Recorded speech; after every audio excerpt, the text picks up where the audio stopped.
Blessed assurance, Jesus is mine.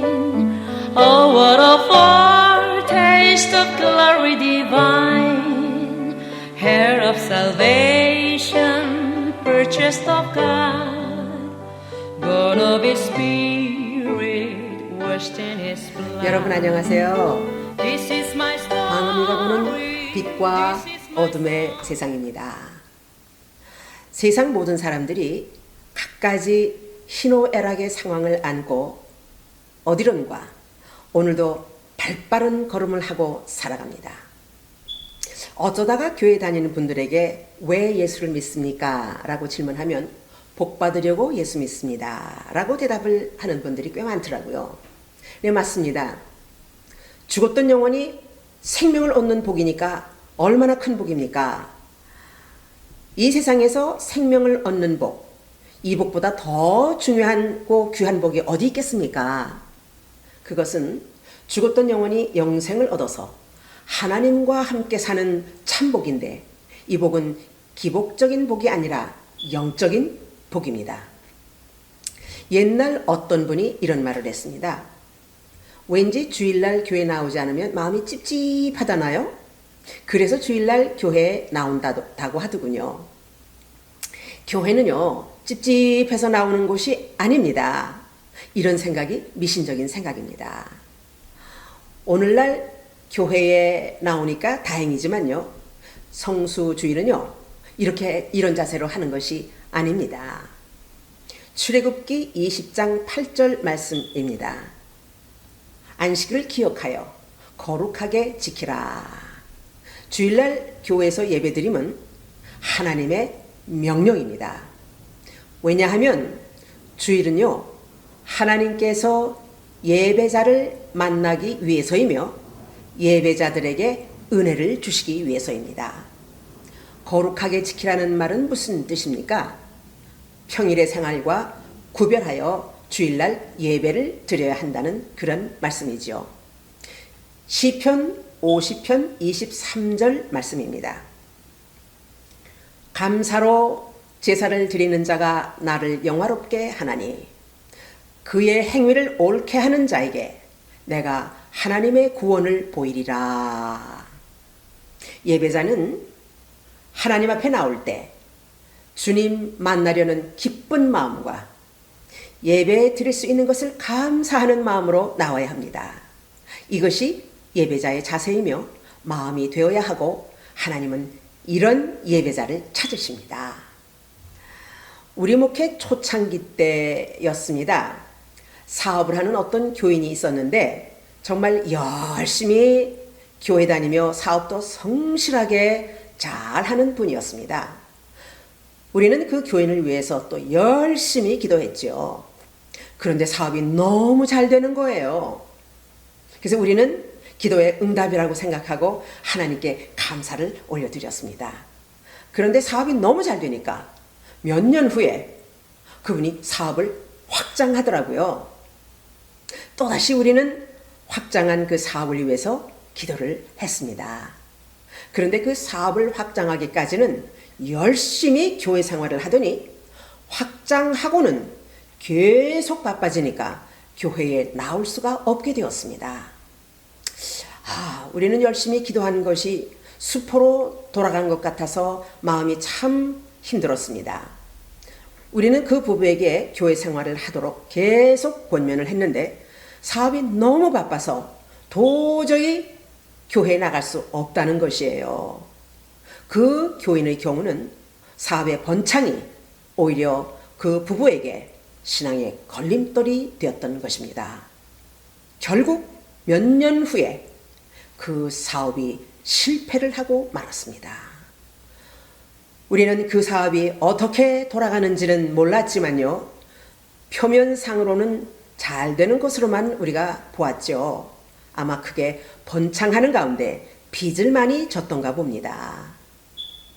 결국 실패로 인하여 그 부부는 이혼을 하게 되었습니다. 그 부부는요, 너무 예쁘게 살던 인꼬 부부였는데 왜 그렇게 되었는지 우리는 너무 마음이 아팠습니다. 우리가 기도를 잘못한 것 아닌가 이렇게도 생각해 보았습니다. 그분들을 어떻게 위로해야 할지 정말 착하게 사는 부부였는데 말입니다. 목회 초창기였기 때문에 우리는 모든 것이 우리 부족 때문이 아닌가, 우리 탓이 아닌가 하여 하나님 앞에서 무척 우리가 괴로웠습니다. 그리고 그 부부를 볼 때 마음이 상당히 아팠습니다. 예수 믿는 것은요, 세상 목적을 이루기 위한 것이 아닙니다. 교회 나와서 기도할 때 돈 생기는 것도 아닙니다. 예수 믿는 것은 세상 부귀를 위한 것이 아니라는 것을 우리는 알아야 합니다. 예수 믿는 것은요, 우리의 영혼이 천국이냐 지옥이냐 이것을 결정하는 인생 최대의 역사적인 사건입니다. 그래서 예수님을 내 인생에 모셔드리고 말씀대로 순종하며 예수를 잘 믿어야 합니다. 여러분, 교회 생활에 한 발 디디고 세상에 한 발 디디고 절대로 그렇게 신앙생활 제대로 하는 사람 한 사람도 없습니다. 결국 그 다리가 어떻게 되겠습니까? 결국은요, 찢어지지 않겠습니까? 여러분, 정신 차려야 합니다. 영적인 분별력을 확실하게 가져야 합니다. 30년 그 이전 우리 동네는요, 정말 조용한 시골 동네였습니다. 저녁 7시만 되면요, 길거리가 한산할 정도로 왠지 서부 영화를 보는 것 같이 그렇게 너무 조용해서 무서운 생각이 들 정도였는데, 거기다가 또 가로등이 뻘겋게 도로에 내려비치면요, 차 한 대를 보기가 지루할 정도로 밤 운전하기가 너무 쓸쓸했습니다. 그런데 몇 년 후부터 이 도시 전체가 급속도로 개발되었는데, 여기저기에서 도로공사가 교통을 방해할 정도로 정말 복잡하고 바쁘게 그렇게 분주하게 도시가 돌아가더군요.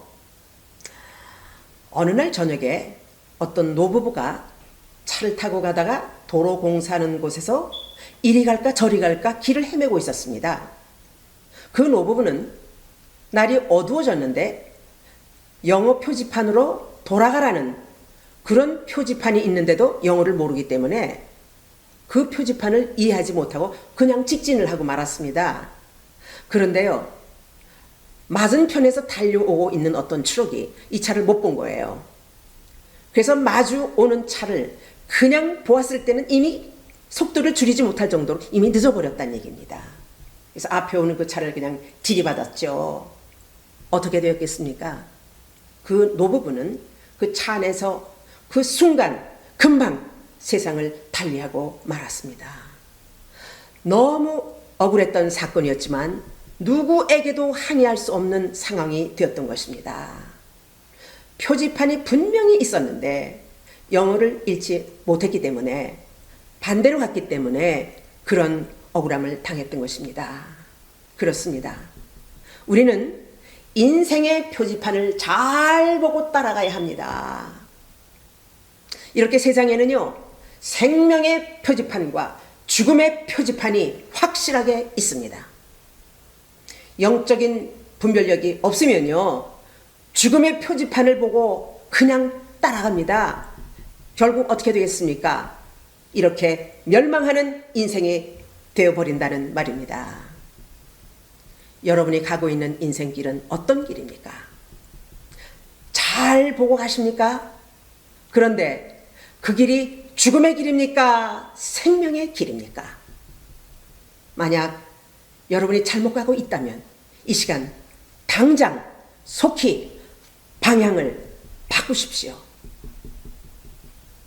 요한복음 14장 6절 말씀입니다. 예수께서 이르시되 내가 곧 길이요 진리요 생명이니 나로 말미암지 않고는 아버지께로 올 자가 없느니라.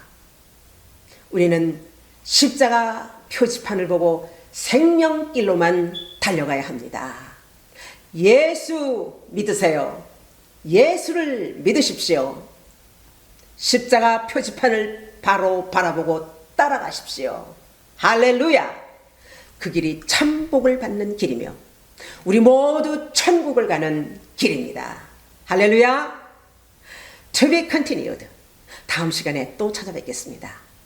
여러분, 이 영상은 리빙 오브 미션 오브 뉴 라이트에서 제공합니다. 선교에 동참해 주시는 마음으로 구독과 좋아요를 눌러주십시오. 선교에 큰 힘이 될 것이며 하나님께 모두 영광이 될 줄 믿습니다. 대단히 감사합니다. 안녕히 계십시오.